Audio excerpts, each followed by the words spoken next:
Greetings all and welcome to the podcast, Why Are You Sober? I'm Sam, a sober addict and the host, and I'm so glad you're here. Why Are You Sober is a space where sober addicts come to share their stories of addiction, where it led them, how they got sober, and then why they continue to choose sobriety today. The goal is just to spread some experience, strength, and hope to others, and particularly those who might be suffering. If you are a sober addict, I would welcome you to come and share your story. You never know who might be listening and who your story might help. Or if you're someone struggling with addiction and need some help or have questions, please feel free to reach out. You can reach me through my website, whyareyousober.org, or my email, which is sam@whyareyousober.org. And you can also find us on Facebook, Instagram, and Twitter. So last week, we got to hear from my wonderful friend, Jessica. As I've said, I've known Jessica since my early days in sobriety, as she was a part of my early home group. And I'm just so grateful to have gotten so many wonderful relationships out of that. And that has truly been one of the joys of my life. Now, today, we are going to hear from my friend Tripp. Tripp came into my life a couple years ago in an event that he and my husband were both a part of. And I have gotten to know Tripp through now our sobriety stories. And I was so honored and blessed that he agreed to come on and share his story. A little bit of prior information and just a trigger warning. There is talk of suicidality and suicidal ideation. Sorry. So I just want to make sure that, if you are out there and you are suffering from anything, as I've said, please reach out. Please reach out to me if you don't know anyone else to reach out to, because I don't want anybody suffering. And, suicide and suicidal ideation, unfortunately, is a part of many people's addiction stories. So, all that to say, I'm so grateful and blessed and honored that Tripp is here and that he came and shared his story. So with that, let's go into the serenity prayer. Good and gracious friend, grant me the serenity to accept the things I cannot change, the courage to change the things I can, and the wisdom to know the difference. Amen. So welcome to this space. I'm super excited that you're here. And if you just want to tell us what your name is, and then also what is your addiction? Oh, so we're doing. We're doing. We're gonna do it. Yeah, we're just gonna do it. Well, thank you for having me. Thank you so much for having me. Yeah. This is like I said a second ago. This is my first podcast I've ever been on. It's my first rodeo per se. And, So my name's Tripp Taylor, and I am a recovering alcoholic and addict. Okay. And so my addiction, though, my disease, my allergy, my the no tolerance, that entity that lived inside me and took over me in my life, and every single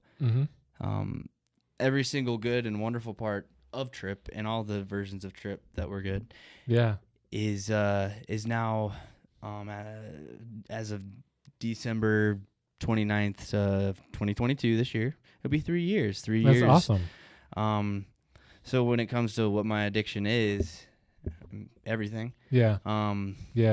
Now, were you said alcohol and substances? Yes. So you were not just one or the other. You were everything is a great opportunity for me type of person. Yes. And the more the merrier. Yeah.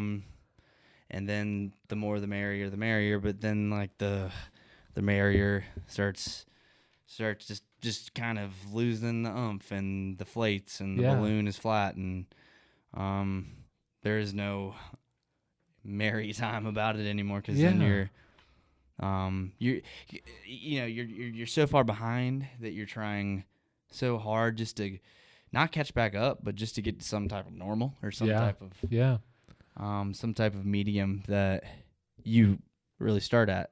Yeah. Most people do, and as a human. So yeah, whenever I was using, whenever I was drinking, it was for me. It started at that age, the typical age of 13, 14. Yeah. And it started at, weekend, like friends basement, parties, hanging out, watching movies with friends. Yeah. Oh, wow. Oh my gosh, your dad he has like 2 Bud Lights in the fridge. Ugh, gross, um to sneaking around, snooping around in mom and dad's Mm-hmm. closets and bathrooms. Oh, I wonder where they're hiding the Christmas presents this year, to finding the orange pill bottles. And I'm like, well, da da da da. Oh, I remember somebody talking about what that name on that label on that bottle is. Screw it, I'll try. And kind of it being something that was from really the get go, a looming, like, behind the shades, Mm-hmm. isolating and lonely, and feeling very, very, very different, and very, very bad about yourself Mm-hmm. right from the get go. Because whenever I remember the first time I ever was intoxicated, I remember I was watching the movie Nacho Libre, and Wow. I was at my parents' house, and I'd only heard about, like, my friends drinking maybe one time at a friend's house, but, like, I was about to be going over to a buddy's house within the next couple weekends to a birthday party that there might be drinking. So I gotta know what it's like before, so I can say, yeah, of course I've done it. Yeah, at age 13. Wow.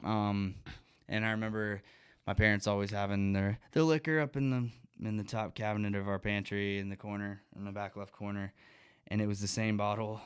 They had the same bottle of vodka for, probably 4 years, until I first went up there and grabbed it with my hand, and poured it in a little red Solo cup. I don't know, maybe 4 shots worth of it. And as a child, or a teenager, just in adolescence, not even quite a young adult, that feeling of the feeling that alcohol, the sensation that alcohol gives you, was a good one for me. And I liked the way that I woke up on the floor, to my parents, like, waking me up saying, "Tripp, what are you doing down here? Why are you sleeping on the floor?" And then I can't even. My first instance of ever drinking or using was that I got drunk. Yeah. So I didn't Yeah. waste any time. And I told them about that. That's what that was recently, over the past few years. I was like, remember that time years and years ago? And they were like, oh yeah, what about it? And I was like, I was drunk then. And they didn't, I guess they didn't smell they were so, at the time, infrequent drinkers, Yeah. that maybe they could pick up on a really ripe hop or Marley coming off somebody's pores, but I guess they just couldn't, sense Yeah. it. And he's a Yeah. child, so. Yeah. So they didn't. So through high school, then they didn't like see anything or notice any, like. So Did they see any signs of your substance abuse? I feel like the only time they might have ever even thought that, oh, he's going to be in a situation where there is drinking, but not that he's drinking, would be when I'd be hanging out with the fellas or the friends or the classmates, teammates from the sports I played that didn't have the greatest reputation per se. According to all the how the parents talk and all the gossip. And so they noticed that I was hanging out with a lot of those people. Yeah. And they were my friends, but I was friends with everybody. And I played in no I was never like walk around with the S on my chest, crown on my head, or anything like that, but I was the quarterback when I was in high school. And despite how short of a little gnome that I can be, I was the lead quarterback, and kind of ended up becoming like a leader. And in ways even if I didn't consider myself to be every day. So I played that football and baseball, and was always going to school because my parents would take me up until I was 16, and then so they nothing's ever could be good. No way, they never considered. So were you using every day? It was really just it was like the weekends at that point. and, Okay, yeah, and then into college, that's of course and that started when it got heavier. Yeah. A lot of times that's you talk to guys who you hear the whole progression. That's a common time that everybody lives free. Let's go on their own. Yeah, can do a little more of this, a little more of that. Life. I'm young. Everybody's doing it. Yep. You kind of fit into the.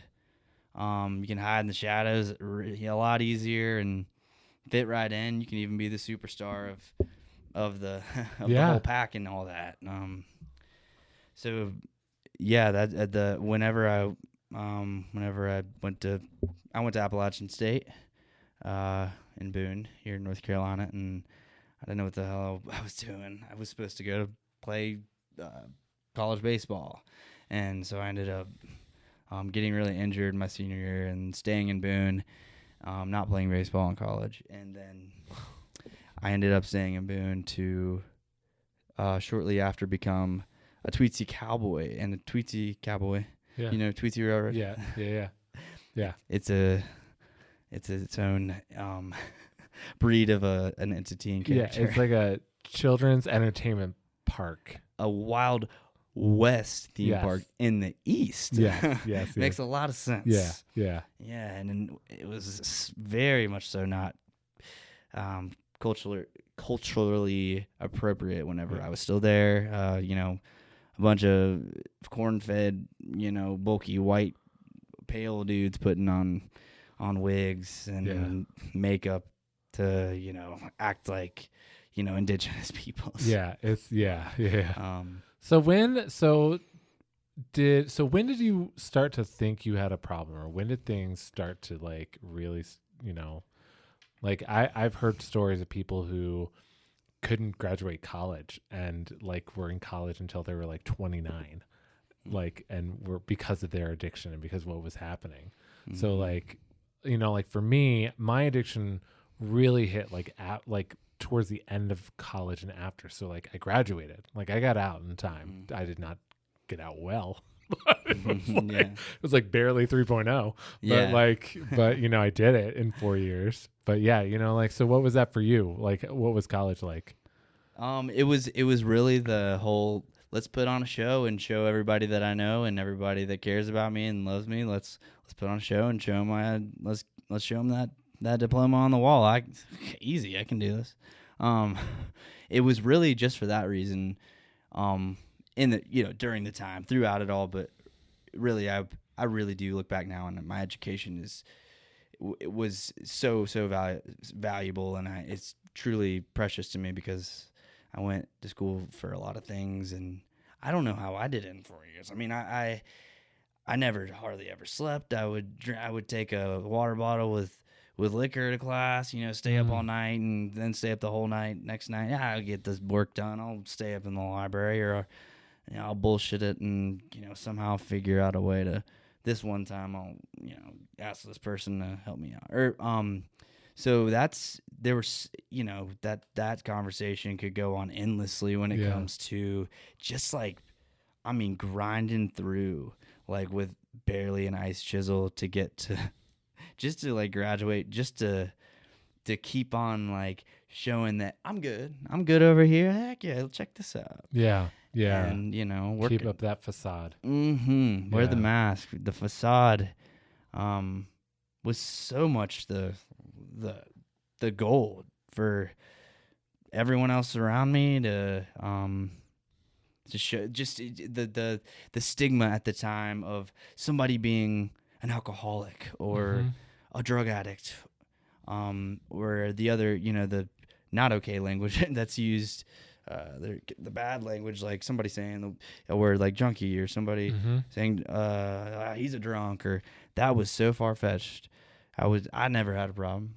And then blah blah blah blah blah. Tripp doesn't have a problem. I can Look at me, I can graduate college.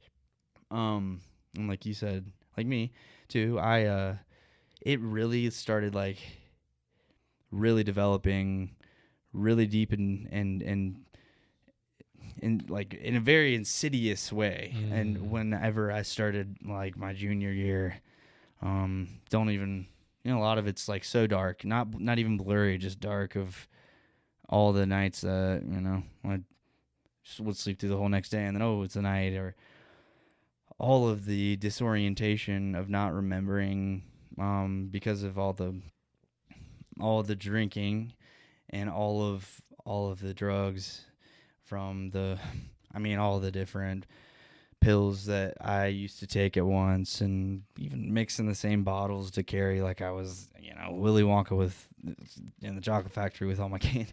I feel like all the party drugs, all the psychedelics and everything else that I was just like, yeah, okay, whatever.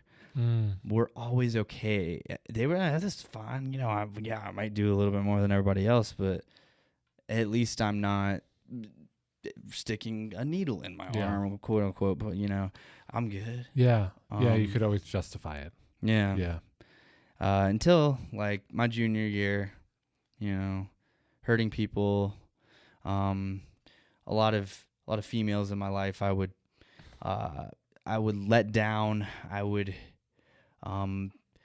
abuse emotionally, and having to say that like now through a microphone is something that is a part of my recovery, because making amends and telling the truth, especially to ourselves, all day long, we can say, no, that's really messed up when people do that. And man, no, I didn't really ever do that. The more we try to sugarcoat things, all that is going right back to that facade. And the justification. And I feel that when I start to justify something, I need to question why am I justifying this? Yeah. So it's like, what would the best version of Sam do?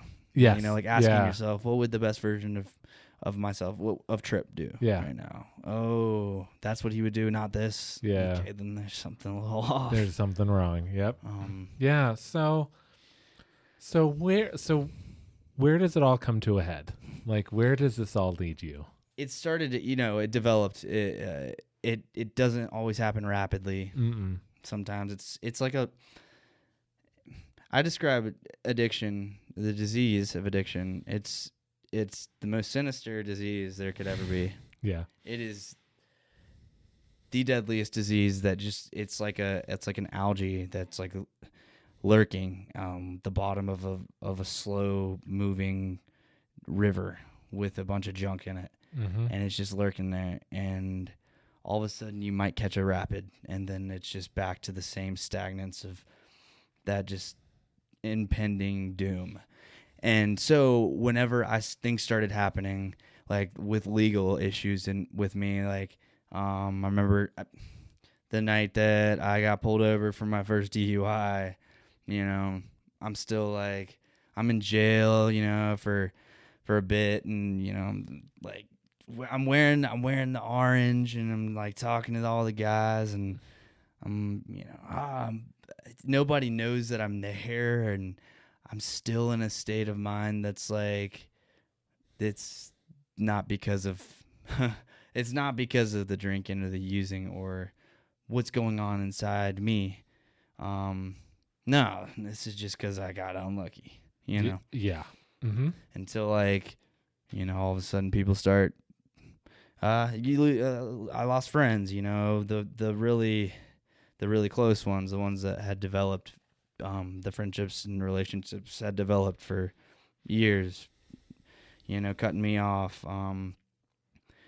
To where more legal issues came into play with school. Like I got caught drinking on campus with an open container, and had to deal with that in the county and the university, academic probation, talking to the dean about certain things apparently people have reported me doing in class and smelling, and who gives a a dang about like what anybody thinks. Yeah. I'm the rock star here. I can do whatever I want. Yeah. I mean, let's live it up. Da da da. But then, like, nobody was ever going to the brewery with me every night. I saw, Tripp. That's all you do. What? I don't. I'm tired. It's Tuesday. It's like 10. I have work to do. Well, screw you, dude. Like, come on, man. Like, it just, to where I was doing that alone, and it just became such a wake up in the morning and be alone every day type of place where, I ended up, there were several times. I say several. Finally, I say several. I used to say a couple times, but several times that I actually overdosed, and my next door neighbor, who used to be my roommate but moved out because of other reasons, when it was really because of me. He would kind of watch out for me, and I knew he would. Tripp gets a little messed up. Just wake him up. He, kind of helped bring me back into reality a few times, and taking prescriptions that I'm not prescribed to, and yeah, I mean all the names of the narcotics and the class 2s and the Xanaxes and the Klonopins, all mixing it with alcohol, drinking, and not any. I mean, just utter insanity. Then that I was working full time and having to get up, like get up out of the bed, but like get up, to make sure everybody's like, okay, he's doing a great job, he's good to go, and like entertain thousands of people every day in my job. A lot of shame goes into like thinking on that now, man. Like, when I think about all like the years that I worked as a cowboy and a hero to little kids, and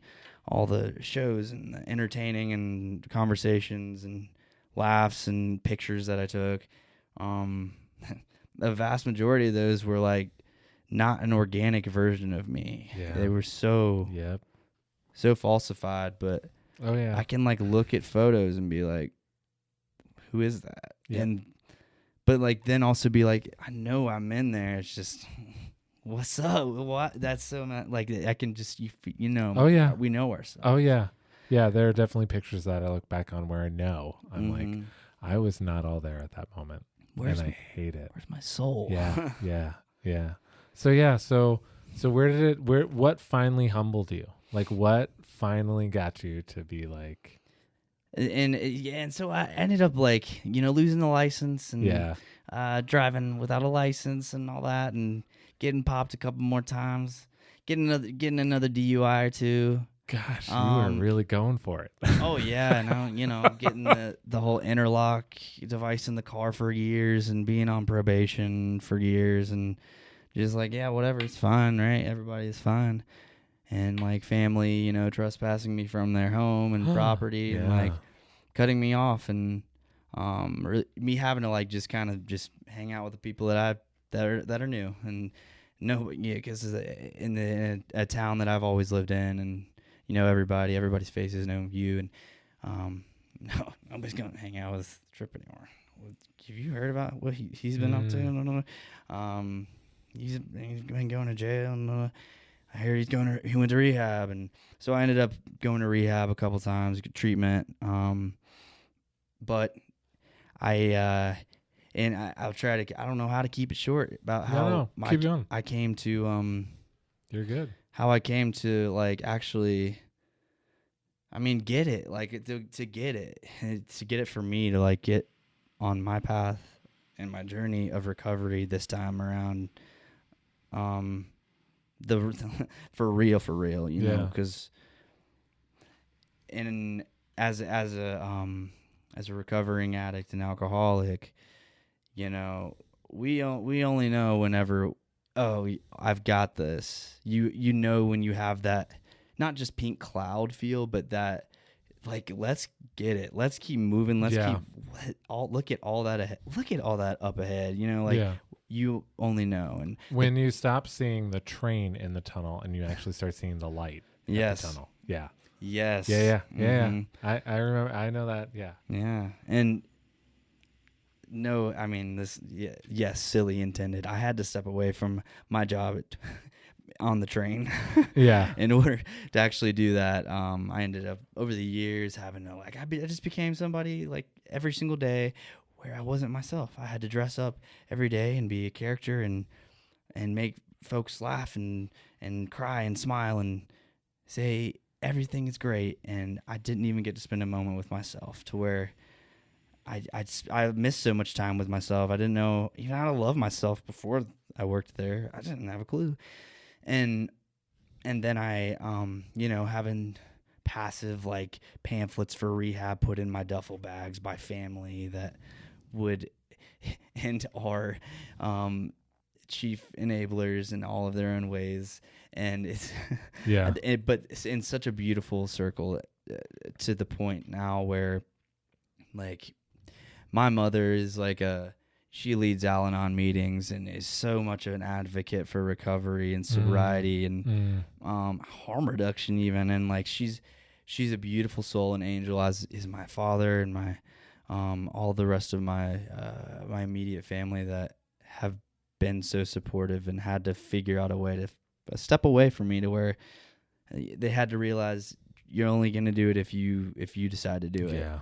Yep. And having to let go like that, is takes the most strength and courage that anything. I mean, more than anything, like when you don't want to lose something that is so dear and loved. When you look back and you hear that your mother's like never sleeping because she's just staying up all night waiting for like the call to say Tripp's in jail again, or Tripp's dead. Yeah. Just waiting on that call. Yeah. Yeah. I did a lot of traveling out west whenever I graduated college, and I mean I was driving across the country back and forth, zipping zoop zop zop, and knowing that thinking of my parents, they're just they probably they were not sound or emotionally well during that time, and having to let go, and they did. I mean, they separated themselves. They cut me off. They ended up, without words a lot of the time, kind of having to put that very, very strong gate of a boundary up with me. Yeah. And I'm so happy that they are such beautifully strong people to have done so, because I had to, it had all the mess ups and all the screw ups and all the fights and all of the lying and the thievery and just the manipulation and the fabrication and everything that I did was still just it was that time, and romanticizing all and hiding my feelings and masking everything ended up like just becoming normal. And that's all is when that's your life. And waking up, pocketing 4 Johnny bootleggers in your pocket at 7 a.m. at the gas station, just having to even maybe not shake. And to the point to where there was a summer that I was just really just wanting to die, and I was just wanting to die and just showing up at work maybe, flipping cars into the river and having to go to work the next day. Hey, everybody. Hey, good morning. Getting bailed out of jail, waking up in bushes and random places in town here in Boone, here in the morning traffic start up and dew come out, and the not knowing or not really not caring, not a single bit about what happened. And it came to the point that I met somebody who I met my partner Yulisa.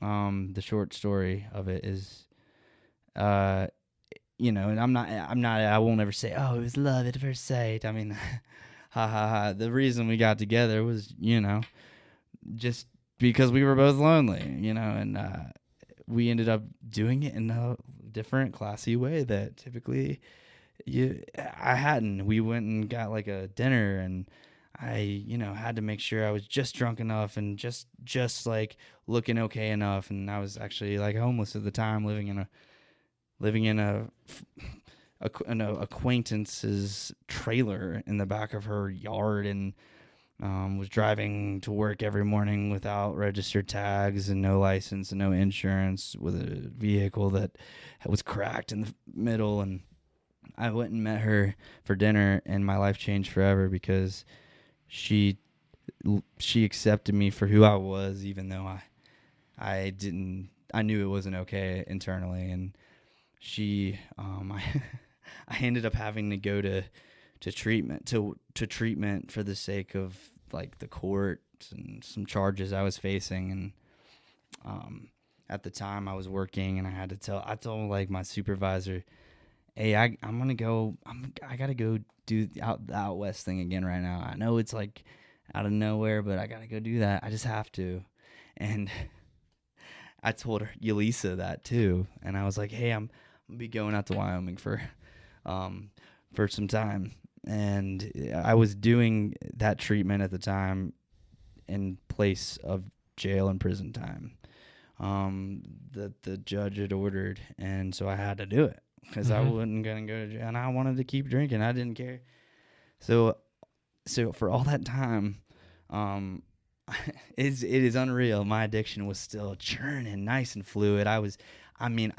Yelisa, to this day, she was like, I 100% thought you were out west based on what you were saying, because I worked part-time for the Forest Service, and I did that frequently. And so I was like, I'm gonna do it again. And she was like, I would tell her every night, I was like, yeah, I took a really nice stroll today, and the woods here are like they're smelling extra. Like, I would be very vague about what I was doing. And but it was like it was true, but so not true. Yeah. And so it ended up, I got out of treatment, and my disease was like, hey, what's up again? Within, not even kidding you, 4 hours of me getting out of treatment. I'm going to the gas station. Thank you so much to my friends who picked me up, and keep that a secret. It's going straight to the gas station, straight back to the pill bottles underneath the exact bed in the exact bag that I knew they were in. And, here we go. Yeah. Into my parents and family. Yeah, Tripp's doing good. Not for very long. Yeah. Then all of a sudden, he's not. All again. We have to tell ourselves he's not. And Yelisa at the time didn't see the severity of it until it gradually started coming out. Whenever I would come home with she was letting me stay at her apartment. God bless her soul. I don't know why she let me do that. But I do know that, and it was because I know that God put her in my life to really just show that love for ourselves and hope exists. There's always hope. And I would come home, maybe even on a night where I had to steal or sneak her debit card if she's asleep in the bed, just to go down to the bar in downtown Boone, where we lived at the time, and just go, take a few, slug down 5 or 6 shots, walk back up. There's whiskey hops, and trying to maybe slug someone in the face on the way back, and falling through her window and breaking TVs, and that to the point to where I ended up being so ashamed of it because it was obvious. And I the forgiveness and just the unconditionality in her heart, to where in a complete blackout oblivion, one day just decided to start driving all the way out west on a rainy, stormy winter day. And I was driving with a tag that I had that I had taken off somebody else's car. I was just in the Walmart parking lot because mine had the Sharpie that I had put on the registration on the expiration had worn off, and I didn't want to have to do that again because that took too much time. So I'll get this one. And so I drove, and I'm slipping and sliding and passing people, blinkers on, honking, driving off the road, spinning into the guardrail. It's pouring rain. I'm drinking. I'm I've got plenty of bootleggers, and I've got 2 bottles of Early Times, and then like maybe like a bag of extra clothes in the back that I had from a couple years ago. And I mean, that was it. Like, I was just like, I hit this point where I said I can't keep showing her, I can't keep treating her, doing this like that. And I'm out. Peace. I'll go change out here, or not.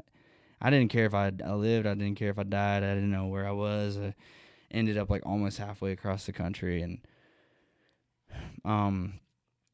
I was in some really just sketch motel, like one of those single floor, just like outer door.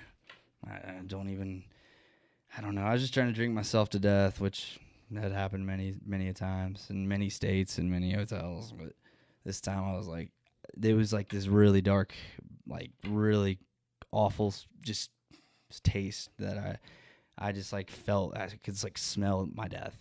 I was so unhealthy. I was so unhappy. I didn't love myself. I didn't know who I was. And I don't even know. And we've talked about how, but to this day, I heard a knock on the door after having been there for like 2 days, and Yelisa was at the door, and she had driven and found me and located me, despite like my phone having been like crushed, weeks ago before, and my vehicle being like an old 1990 something and not having any technology in it. I really, really, really, I can't fathom like the acts of God that put souls like that together in place on this earth to walk and then be that and be. She ended up doing what she always had done, and told me that everything was going to be okay and it's all right. And she drove me all the way back to North Carolina, and without a single beat or slip of, I can't believe you would do this, even with me coming, withdrawing and not having liquor, booze, or anything, to where I'm running across highways to go to that's a Chili's over there on the other side of the road, having to jump out of the car because she wouldn't open the doors to let me get out of the gas station. So dealing with things like that. And I remember we pulled over at a rest stop in Kentucky or somewhere. It's Kentucky or Tennessee, and she just said, "I gotta rest," and she like laid back and in the driver's seat, and I was like really kind of like sleepy, drowsy, drunk, and I was tired too. And I remember I just looked at her, and I don't even have words for how much I love I love my partner. She's my best friend. And I don't really know exactly what I do for her, to where almost 4 years now, she's been like the rock that I stand on, and this every single bit and shape of support that I never felt like I had, just because she says, she knows that, hey, it's okay to not be okay. Yeah. And I still love you because this isn't you. This is not you. And here's what's you. Let me, those times, these, and realizing that was real, and that was something that I could have if I, wait, hold on. I don't have to do this. So I ended up self-checking myself back into the same treatment center that I'd been to about a year before, and I was still facing charges, and I had like abandoned my vehicle out. And then I didn't have anything. My parents weren't talking to me. I just had Yelisa. And I just walked through the doors and I surrendered. And I mean, Mm. since then, I just, I didn't want to know everything, even if I knew a lot already from recovery or what my disease was. I wanted to gain, I wanted to grow, I wanted to take the tools, and I wanted all of it. And I still, every single day since that moment, on December 29th of 2019, I mean, I still doing that. And it is truly that one day at a time. The one day at a time mentality, lifestyle walk, just mindset and mindfulness of, if I didn't do this today and instead did this, I wouldn't have this, or I would having to remind myself of the bad in order to putting in my brain, this is what happened. Okay, there's that gratitude list coming. Oh man, that thing is endless. Like being grateful. Gratitude is everything. Everything. Yeah. I mean, I always say that you can't be resentful when you're being grateful. No. You can't have both of those emotions happening at the same time. And what you said about surrender, that you walked through the door and surrendered, was like, it makes so much sense. Like it makes so much sense to me of my own sense of when I just surrendered and I was like, okay, I'm done. Like, and it's so weird to think about, especially with addiction and thinking about how we were controlled by something and now we suddenly Powerless. give up. Yeah. Control, like we give up.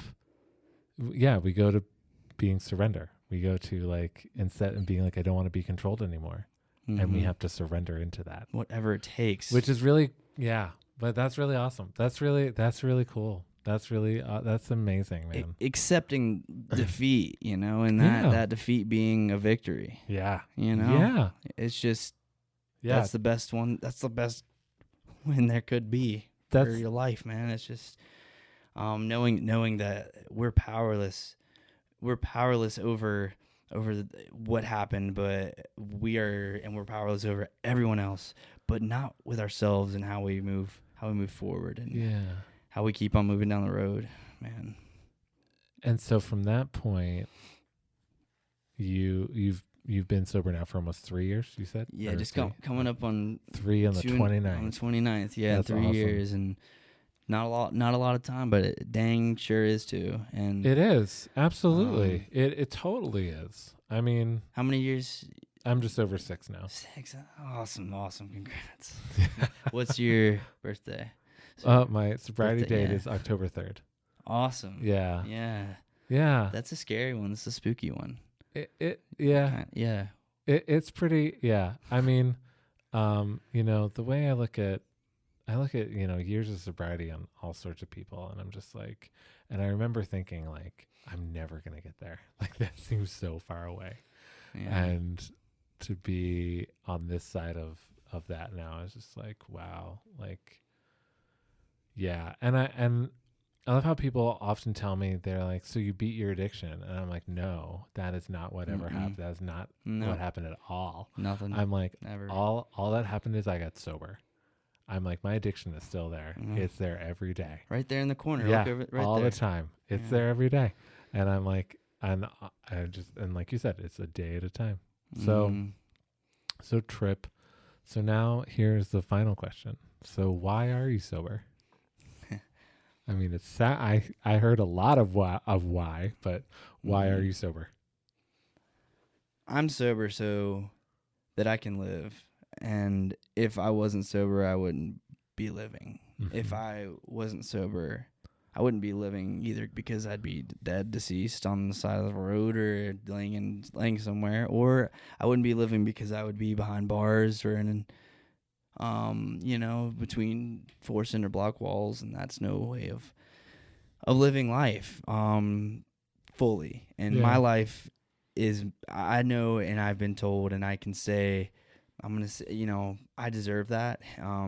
All people deserve compassion and support in life and happiness. And I know that I do. And truly like believing that and knowing that, is the reason why I want to be the best version of myself every day. Yeah. Even if it's not the best version today, let's make it like the best one like in an hour, and let's always like polish that up. And I mean, I work in the county jail now, like talking to the individuals in there about recovery and working on treatment plans with them as alternatives and diversions from potential prison sentences. And I support them by talking to their probation officers, attorneys, the magistrates showing up in court, and talking to all the treatment facilities that are in the region. And and so that's like having a purpose that is outside and greater than just our simple little selves of that, that demon, that devil, the addiction, the disease, because that's nothing if we just keep on going. And that's I stay sober, man, because I want to keep moving down the road. And there's so much. I always say, I'll see you down the road. Yeah. I believe that to be true about everything and everyone in every way, even if they're not here or alive, a family member, a friend, or ourselves. I see myself down that road, and I want to keep moving forward. And if we're to go back to the old ways, I mean, we know the whole drill and the whole saying of just a little loop of insanity of doing the same thing over and over, expecting a different result. Yeah, it'll always lead back to not being happy and sober. So what it sounds like to me is that you know that you are your authentic self when you are sober. That's it. Yeah. And that's all there. I mean, if somebody doesn't like what they hear, they get on a certain day, I mean, so be it. Yeah. Tripp, are you okay? Are you okay? Am I going to sit here and think, do they think that I've been drinking or something? No, because I'm powerless over what people think. We're powerless over how people react, how people think. And it's up to us to just, spread awareness and show people that there's hope and that it can be done. People can get on that track of living a life of sobriety, recovery, and full of light, man. Just a lot of light. Yes, or authenticity, organically living. Well, man, thank you for doing this. This is awesome. Yes, hearing your story. Heck yeah! Thank you so much. Yeah, I talked the whole time. No, that's the point. That's it. I want to hear your story. That's one thing I'm trying to. What? I guess right now in this moment, I'm realizing I need to love this side of myself, my voice. Yes. Because despite how much I talk, I don't really love it. Well, thank you all for joining, and I really hope that you enjoyed Tripp's story as much as I enjoyed interviewing him. He is such an amazing guy, and I am so glad with all that he is now doing in his life of working with addicts and trying to help people get sober, and I just love that he came on to share that message with people too here. So next week, I had the most fun interviewing a friend of mine from high school. She and I probably haven't talked in close to 23 years. I graduated in 2000, so 23 years. So it was such a blessing to get to sit down and talk with my friend Corinne. So as always, thank you for listening to the podcast. Please follow on Spotify, Apple Podcasts, or wherever you find your podcasts.